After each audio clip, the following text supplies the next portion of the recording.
Welcome to the home of the DIY movement, where we build stuff and paint things. All right, y'all. Welcome back, man. It's Way Back Wednesday again. Here we are, man, picking up where we left off. The Silver 64 is gone. I'm about 25 years old or so at the time, 26, I believe. And it's time to move out the house. Yep. So I moved out the house, man. I took that money from the Silver 64 convertible, put a down payment on a house for myself, and I was a bachelor, man. However, I couldn't shake the addiction, so I had to get me something, man. So I got me this I believe it was a 98 town car, and that's a real date right there, '07. So I bought the 98 Lincoln off of Craigslist, I believe. Greater Houston area, man. I think I got it for about 3 G's. Drove it home. It was about an hour away, man. Drove it home. AC worked. Was clean. I believe it was an executive model, kind of base model, but the AC did work, man, and the paint was decent. It was white. White hides a lot, so got me that. And at the time, man, I was working a lot of hours. The job I was at, man, I was getting a lot of overtime, so I was in a pretty good spot financially. Had my own place, man. Had the money left over. Working overtime, man. Actually, at the time, I think I was working 2 or 3 jobs plus overtime, man. So I there wasn't a day in the week that I didn't go to work, and just feeling pretty good. So I dropped the car off instead of messing with it.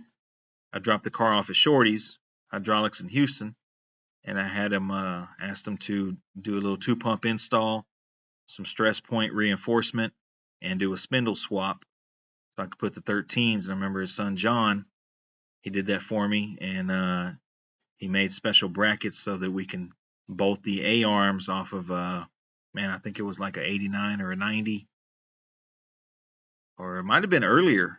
Lincoln. It was the real A arms, the A shaped upper A arms, and they lifted it for me, man. I had some accumulators in the back, man, so I was back in the game, man. Had my own place, jumped back in the game with a budget lowrider, Lincoln Town Car, man.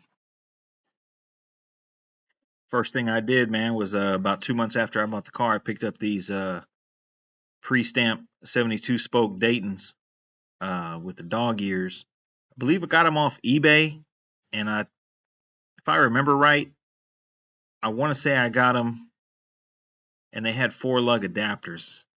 I'm not sure, but I remember that the Eagles were red and chrome or red and silver eagle.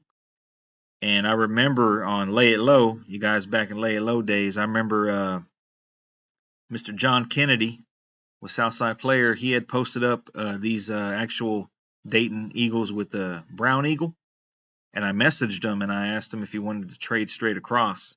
He's like, yeah, send them, and I'll send you these. And I was like, I kind of like these a little bit better. They just look a little more vintage with the brown eagle. So I traded them straight across, man. And I slapped the Daytons on the town car. We were rolling, right around this time right here, actually before I got it painted. I met some guys, some local guys, man, with a club, man, the Individuals Car Club, Houston chapter. Hooked up with them, and I wanted to join, their club, and they had some standards or whatever, and I was telling them, man, I'm going to get this thing painted candy red, like I'm already ready, and they were like, man, really, and candy, and I was like, yeah. So I took the car right there on the trailer to San Antonio. It was a paint and body shop. I believe the name was Graham's Paint and Body in San Antonio, and they sprayed it candy for me. And I mean, it had minimal body work, you know what I mean? But it was a true candy. And man, don't get me lying, I want to say it was $2,800 with a new windshield to paint that car, apple red over Orion silver, which you guys rewind, 7 years prior to this car, which was also apple red over Orion silver. I love the color so much, man, that I got it. I got a whole nother car painted the same color, man. And if you're from the Houston area, you know that candy red was and still is a big thing in the Southside Houston area. Yep. So I picked it up from Graham's, sprayed candy red. This was at a little small show in O'Reilly's parking lot. I think it's somewhere off of Bissonnet, Southwest Houston. And I remember this show was like none of the cars were like roped off or anything, and they just had like these random customers just like walking all around. And I was like, I mean, this picture right here, kind of gives me anxiety looking at it because it's like, man, all these people are kind of close to the car, and man, the car had a really, really nice candy, man. At this picture right here, I mean, it had no dents, no scratches. It was, I wouldn't say flawless, but it was a really nice paint job, man, with no damage to it. So I was like, man, can you step away from the car a little bit, man? Give me a little bit of space. So if I remember right, man, I won something. I forgot what it was. I think it was like a paper award or something, or a little cardboard plaque or something. Didn't even keep it, but it was cool to get out, man, and I think this was the first time I actually took the car somewhere once it was painted. And it was fun. Shortly after that, man, I wanted to represent that club, to the best of my ability.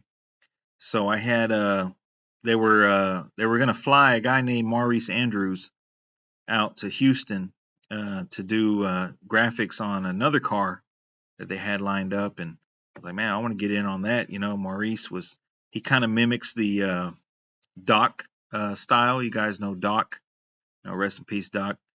Uh, so I was like, man, I'd love to have Maurice, do some graphics on my car, man. So, I arranged that, and he did some graphite pearls, ghost patterns along the bottom of the car, and he did the roof of the car and the bumpers. And man, he did an awesome job, man. And this was, when Maurice was, kind of starting out, not really starting out. He was still very early in his career.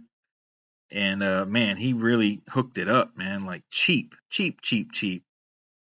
It was under $1,000, I'll say that. And man, it completely changed the look of the car. Let me see what other pictures we got here. Here's one of the roof he did.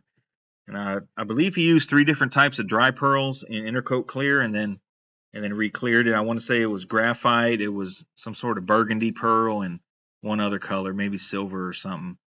But man, I was really happy with it. This picture right here really shows the candy on the bottom left corner of the roof there. And man, he did the roof, he did the sides. Yeah, he did little graphics on the front bumper there.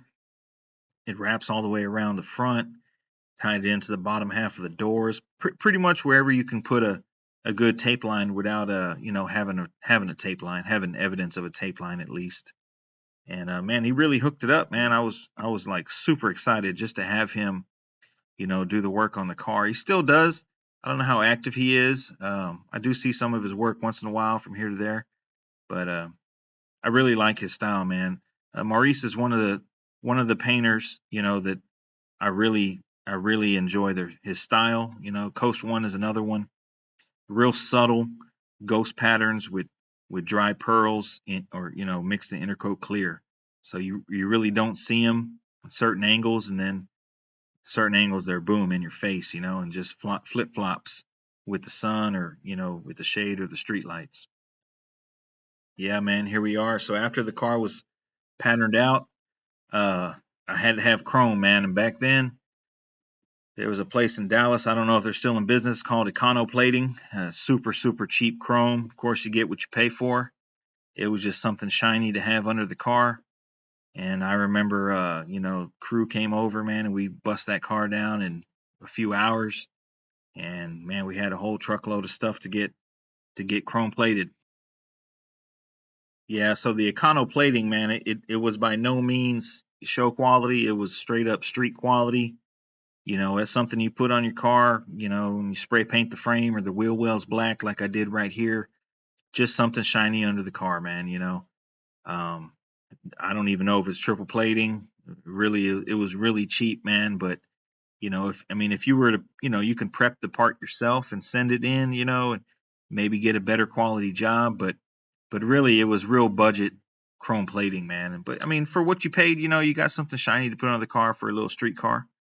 So the car had, front chrome, steering linkage, had chrome rear end, chrome rear calipers, which I remember were a pain in the butt because I could not get them things to stop leaking. End up, replacing the calipers, I believe, or the lines or something to finally get it to where I had some decent brakes. Here's another picture, man. You guys were on lay it low back then. You probably seen this picture, man. This was after I washed it, my chrome rear end, laid it down like that, had the graphics on it. So this was pretty much to the extent that I took that car, and all this stuff really ties back, man. So we're talking 2007 right here. This stuff really ties back to what Chart Math told me in, what was it, 98? If I won show or show, man, like all this stuff is coming full circle because, you know, you get what you pay for when it comes to chrome quality, when it comes to body work, when it comes to paint, when it comes to wheels, when it comes to, the whole car in general, man. You really get what you pay for. So when he said show or show, everything makes sense now, man. And that, of course he's probably, 25 years older than me, so he had already been through it all, man. So really comes around full circle. Here's another shot in the 1.5 car garage that I used to have, showing the candy paint and showing the gray interior. The car was pretty clean, man.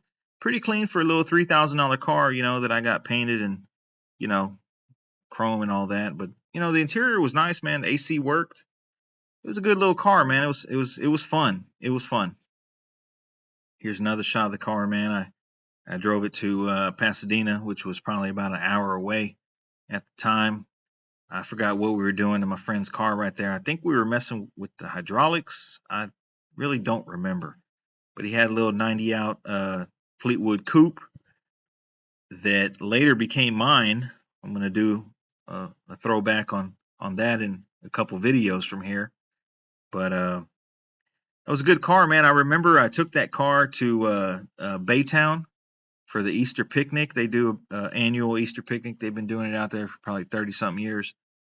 And man, the car was like, spotless, man. Like, didn't have any chips in the paint or any cracks or any dents or anything like that.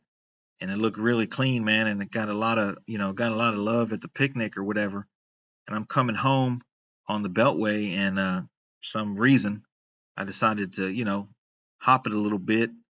I'm hopping on the Beltway, and made it back to the house, man. I parked it in the garage, and I looked, and man, the trunk had chipped. The trunk had rubbed on the quarter panel and chipped pretty significantly, man. So I was like, damn, man, on both sides. It's like the trunk shifted, man. Like frames are really weak on these what they call turtle Lincolns. Really weak frames, man, even with stress point. So man, I chipped the candy paint, and at that point, I was really bummed, and I was in, kind of down and out on it. So got a pretty decent offer on the car, and ended up selling the car, man. Ended up selling it to, I think, a guy in Minnesota. I believe this is one of the last pictures of the car that I had before I dropped it off. I dropped it off. It went to a guy in Minnesota, rollers only. Dropped it off with a girl I used to know who was in rollers only at her house, so she can hold it for him, and they arranged transport or whatever. And it was still a clean car, man. Minus the little trunk chips, it was still a really clean car. But I was ready to move on, man. I had my fun with it, and man, I sold it to the guy. I don't know if what happened, but I did hear at a later time that a motorcycle fell in the car in the garage, man, and kind of dented the door. I don't know what side or whatever. So I did touch base with the current owner, who still he's had it a really long time. and it's been repainted. It's all graphics, you know, the whole car is graphicked out, and he still has the car, man. So I touched base with him a few months ago, man, which was pretty, you know, pretty cool on Instagram. And so the car's up north somewhere, still getting around, you know. So this was another fun car, man. I hope you guys enjoyed this throwback here, and we're just gonna keep on moving to the next one in the chronological order, man. So y'all stay tuned, and thanks for watching.